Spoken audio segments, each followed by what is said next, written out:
الحمد لله نحمده ونصلي على رسول الكريم أما بعد أعوذ بالله من الشيطان الرجيم بسم الله الرحمن الرحيم সমস্ত প্রশংসা মহান মালিকের দরবারে আমি এখন আপনাদের মাঝে যাকাত প্রসঙ্গে কিছু কথা বলবো।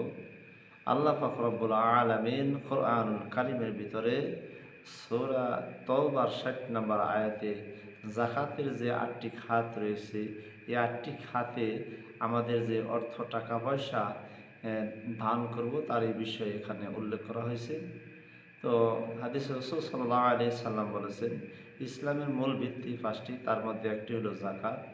তো যাদের অর্থ সম্পদ আছে, হিসাব নিকাশ করার পরে যে সম্পদটা থাকবে, টাকা হিসাব করার পর যে টাকা উপার্জিত টাকার উপরে তার ২.৫% এবং স্বর্ণ হিসাবে ওই টাকার উপর ২.৫%, এভাবে তার সম্পদ হিসাব করার পরে এই ৮টি খাতে মুসলমান ভাই বোন যাদের উপরে আল্লাহ পাক রব্বুল আলামিন যাকাতকে ফরজ করেছেন, এই জন্য আল্লাহ পাক কোরআনুল কারীমের ভিতরে অনেকবার নামাজের প্রাসঙ্গিক বিষয়ের সাথে যাকাতের বলছে, ইয়া আইয়ুহাল্লাযীনা আমানু আকিমুস সালাতা ওয়া আতুজ যাকাত। বলা হয়েছে, হে ইমানদাররা, তোমার নামাজ কায়েম করো এবং যাকাত প্রদান করো। তো এখানে সূরাতুত তওবার ভিতরে যাকাত সম্পর্কে আল্লাহ পাক কোরআনের ভিতরে বলছেন। এই বিষয়ে আজকে জানবো কাদেরকে যাকাত দিতে হবে, যাকাত কিভাবে উত্তোলন করবো ইনশাআল্লাহ। আউযু বিল্লাহি মিনাশ শাইতানির রাজীম। বিসমিল্লাহির রহমানির রহিম। أعوذ بالله من الشيطان الرجيم. بسم الله الرحمن الرحيم. إنما الصدقات للفقراء والمساكين والعاملين عليها والمؤلفات قلوبهم وفي الرقاب والغارمين في سبيل الله وابن السبيل فريضة من الله والله عليم حكيم। তো আল্লাহ পাক রব্বুল আলামিন ইন্নামাস সাদাকাতু লিল ফুকারা, আল্লাহ বলছে দান সদকা যারা করবা, আল্লাহ পাক বলছেন যারা দান করবা, সে বিষয়ে আল্লাহ বলছেন কাদেরকে এই হকগুলো আল্লাহ বলছেন। ১ নম্বরে বলছেন ফকির বলা হয়েছে। লিল ফুকারা শব্দের অর্থ ফকির, তারপরে মিসকিন, তারপরে যে এই কাজের ভিতরে যে নিযুক্ত থাকবে, যে এই কাজটাকে শ্রম দিয়ে পরিশ্রম করে টাকাগুলো উত্তোলন করবে, ওই ব্যক্তি, নিযুক্ত ব্যক্তি যে যাকাত খাতে অথবা টাকা পয়সার খাতে সে নিজে পরিশ্রম করে সেগুলোকে কী করবে, উত্তোলন করবে, ওই ব্যক্তি কর্মচারী, ওই ব্যক্তি যে কাজে নিয়োজিত, ওই ব্যক্তি ওই যাকাত খাত থেকে টাকা পাবেন।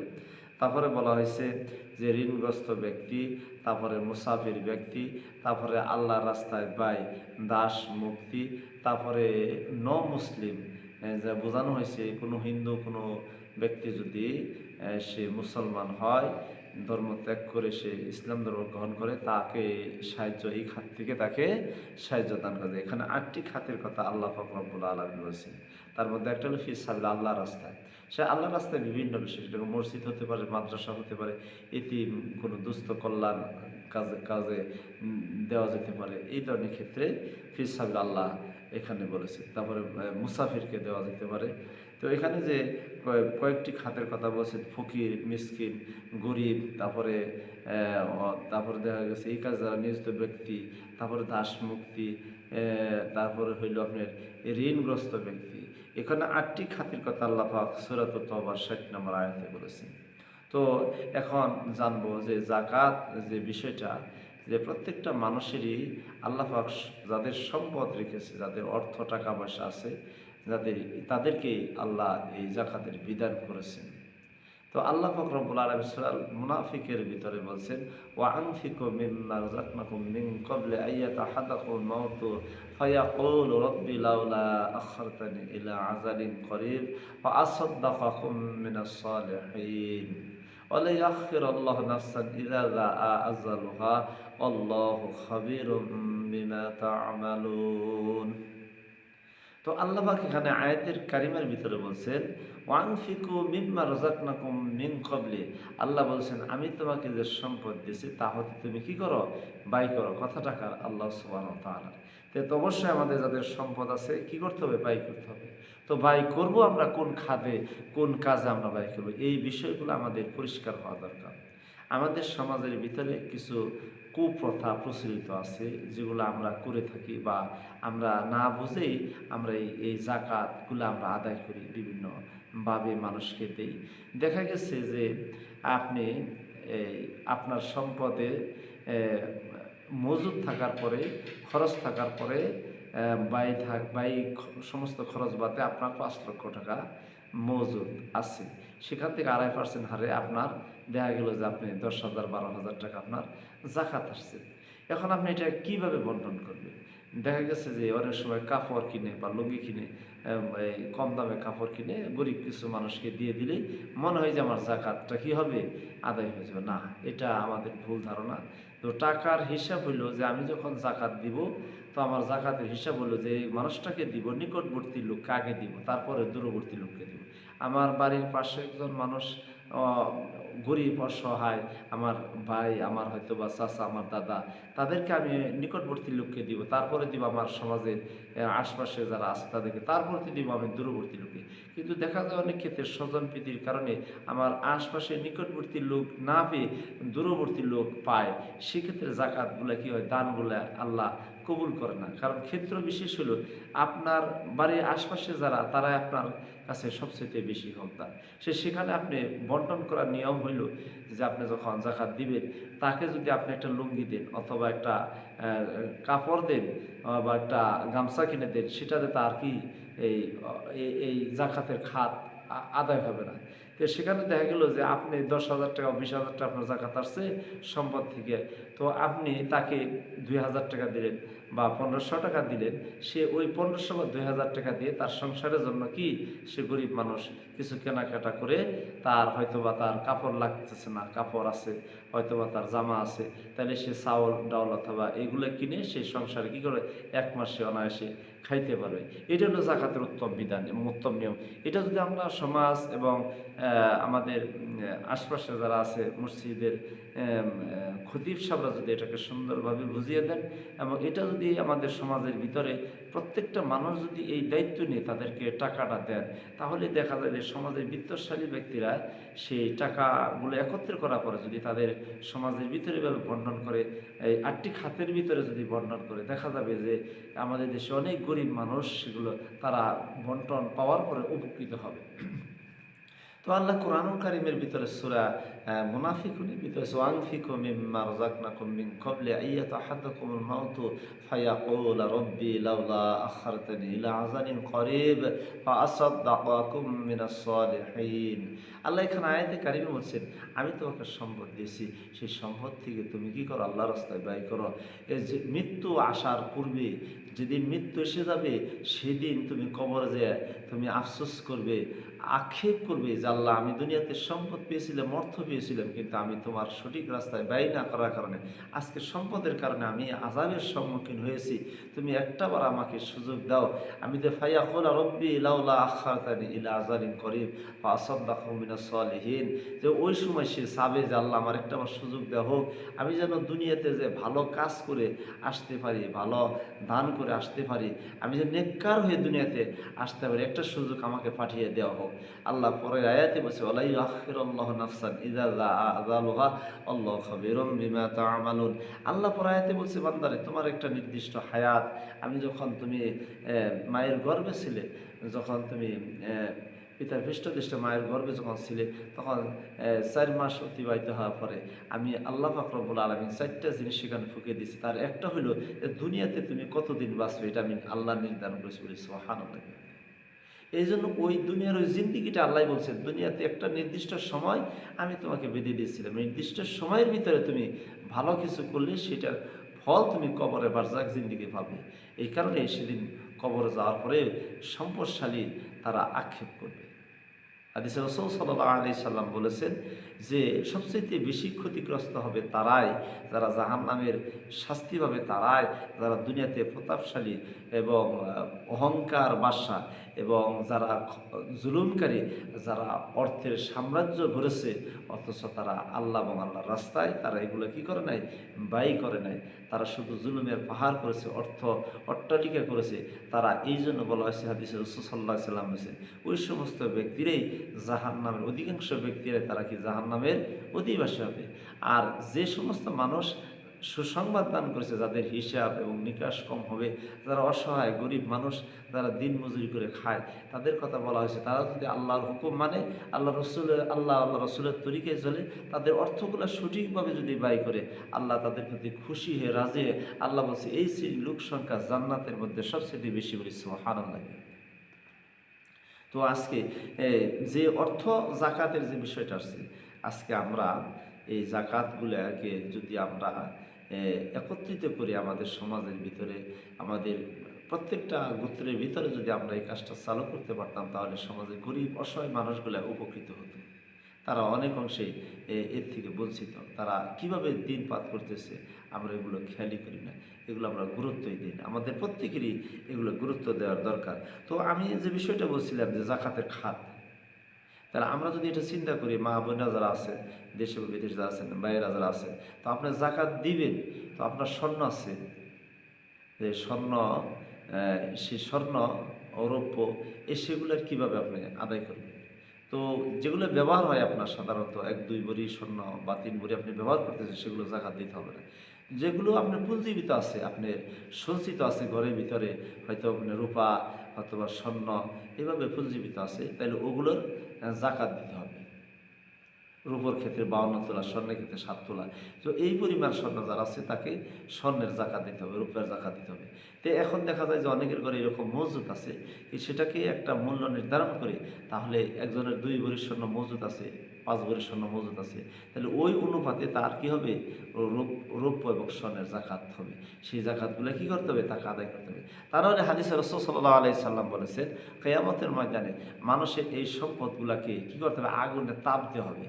তাপ দেওয়া, সেটাকে লেলিহান দগ্ধ করা হবে। তারপরে সেটাকে মানুষের দেহের কপালে, পৃষ্ঠদেশে, ডানে বামে, শরীরে বিভিন্ন অংশে সেগুলোকে যন্ত্রণাদায়ক শাস্তি দেওয়া হবে। সেগুলো বলা হবে এটা তোমার সম্পদ, এটা তোমার সম্পদ, তাদের জাহান্নামের শাস্তি দেওয়া হবে।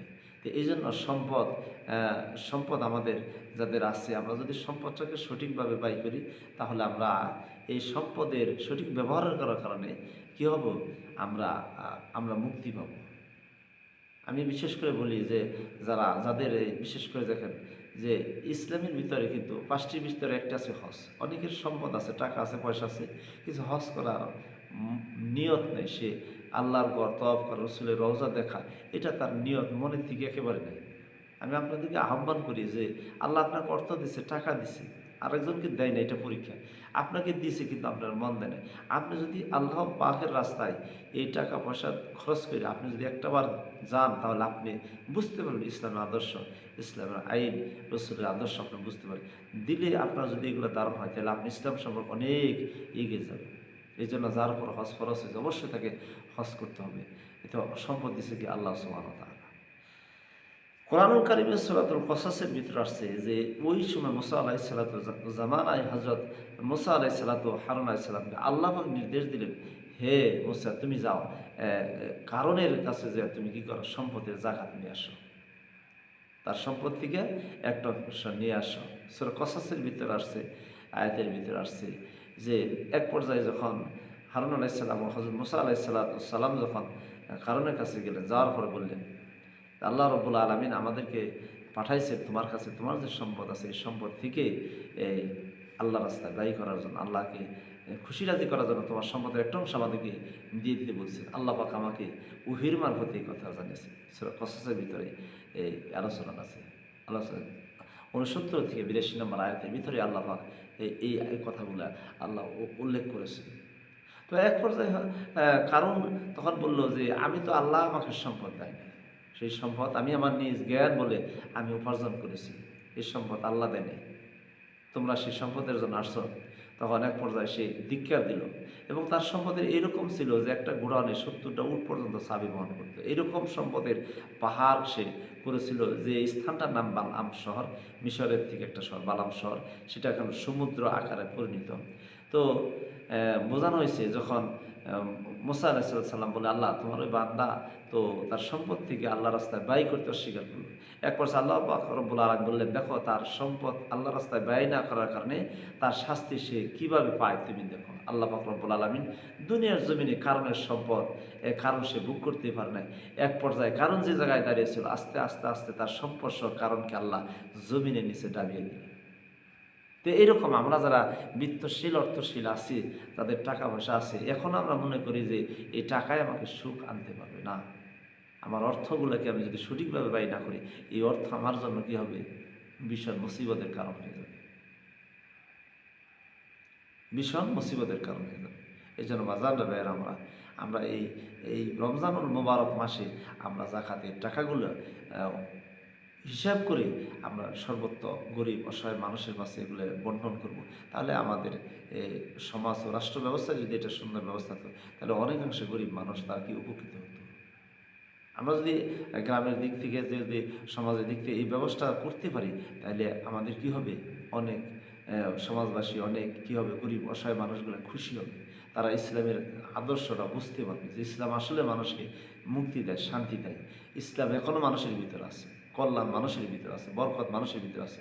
আল্লাহর দেওয়া এবং আল্লাহ রসুলের দেওয়া বিধান যদি মানতে পারে, তাহলে আমরা কী হব, ইহকাল এবং পরকাল জীবনে আমরা শান্তি পাব।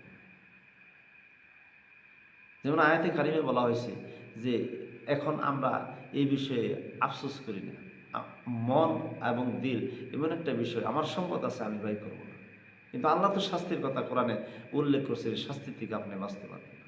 আল্লাহর শাস্তিটা বড় কঠিন শাস্তি, যে শাস্তির থেকে কেউ বাঁচতে পারে না। কোনো রাজা বা সাজার অহংকারী ছিল দুনিয়াতে, কাউকে আল্লাহ ছাড় দেয়, সকলকে এই শাস্তির আওতায় আছে। এই জন্য আমরা কোরআনুল কারিমের ভিতরে যাদেরকে হকগুলো আদায় করে দিতে বলছেন, আমরা সেই 8টা খাতে আমরা এই হকগুলো ব্যয় করব। যদি আমাদের সমাজের ভিতরে কোনো অসহায় কোনো মানুষ থাকে তাদেরকে দিব, কোনো গরিব মানুষ থাকে তাদেরকে, কোনো মুসাফির থাকে তাদেরকে দিব, এবং দেখা যায় যে আমার আত্মীয়ের ভিতরে তারা অসহায়, তাকে আমি দান করব। বা নন মুসলিমদের একজন মুসলমান হচ্ছে হিন্দু ব্যক্তি, তাকে আমি তার সাহায্য সহযোগিতা করবো এই খাত থেকে। তো এই জন্য 8টা খাত এখানে আল্লাহ পাক রব্বুল আলামিন উল্লেখ করেছে। তো আমরা যদি এগুলো আমরা রমজান মোবারক মাসে জাকাতটা যদি উত্তোলন করে আমরা মানুষের মাঝে বর্ণন করে দিতে পারি, তাহলে আমাদের সমাজ এবং রাষ্ট্র ব্যবস্থায় এটা অনেক উপকৃত হবে। আমরা এটাকে আমাদের অনেকটাই কী হবে, গরিব মানুষের জন্য উপকৃত হবে। যে আল্লাহ পাক রব্বুল আলামিন বলছেন, যে আল্লাহ পাক রব্বুল আলামিন আয়াতের কারিমের ভিতরে বলছে যে দান কি করে মানুষের, সূরা বাকারা দিচ্ছে, দান মানুষকে কি সম্পদ বাড়িয়ে দেয়, আর সুদ মানুষকে কি করে, ধ্বংস করে। দান আল্লাহ মানুষের সম্পদ বাড়িয়ে দেয়, এটা আল্লাহর কথা। কীরকম, আল্লাহ আপনার প্রতি কুদরত রহমত দ্বারা আপনাকে আপনার সম্পদের ভিতরে আল্লাহ বরকত ঢেলে দেবে। আমরা তো মনে করি যে আমার টাকা আছে 5 লাখ, এর দিকে আমি জাকাত দিয়ে দিলে বা আমার দানের উৎসব দিয়ে দিলে আমি তো আমার সম্পদ কমে গেল। কিন্তু আল্লাহ বলে যে বান্দারে, ওই সম্পদ দেওয়ার কারণে তোমার সম্পদের সম্পূর্ণ হেফাজত আমি আল্লাহ নিজ দায়িত্বে নিয়ে গেলাম। সুবহানাল্লাহ। আল্লাহ বলছেন, বান্দা তোমার সম্পদ কমবে না, বরং দানের বদলতে আমি আল্লাহ তোমাকে সম্পদ আরও বাড়িয়ে দিব। এটা আল্লাহর ওয়াদা। এই জন্য আমরা সর্বত্রই যারা আমার এই আলোচনা শুনলে গরিব ধনী বা যাদের উপরে এই জাকাতকে ফরজ করা হয়েছে, আমরা সর্বত্র চেষ্টা ফিকির করব যে আমরা এই জাকাতের উপরে একটু গবেষণা করব, চিন্তা ফিকির করব, এবং আমি এই সম্পদটাকে আমি আল্লাহর রাস্তায় অবশ্যই এই খাতগুলোর মধ্যে আমি ব্যয় করবো ইনশাআল্লাহ। আল্লাহ আমাকে তৌফিক দান করুন। আখির দাওয়ানা আলহামদুলিল্লাহ রাব্বিল আলামিন। আর পবিত্র রমজান মুবারক মাস, রহমতের মাসে আমরা বেশি বেশি কী করি, সদকা করি, দান করি, তাহলে এর বদলত কি আল্লাহ নিজে দিবেন। ওয়াদা দিয়েছে রমজান মাসে কী হয়েছে, রমজান আমার হাদিসের রাসূল আছে, আর এর প্রতিদিন আমি আল্লাহ নিজে দিব। এই জন্য বেশি বেশি এই মাসে দান সদকা করা, এটা সবচেয়ে ইবাদতের ভিতরে সবচেয়ে উত্তম। আল্লাহ আমাদেরকে সঠিক বুঝদান করে বলে আমি। আসসালামু আলাইকুম ওয়া রাহমাতুল্লাহ।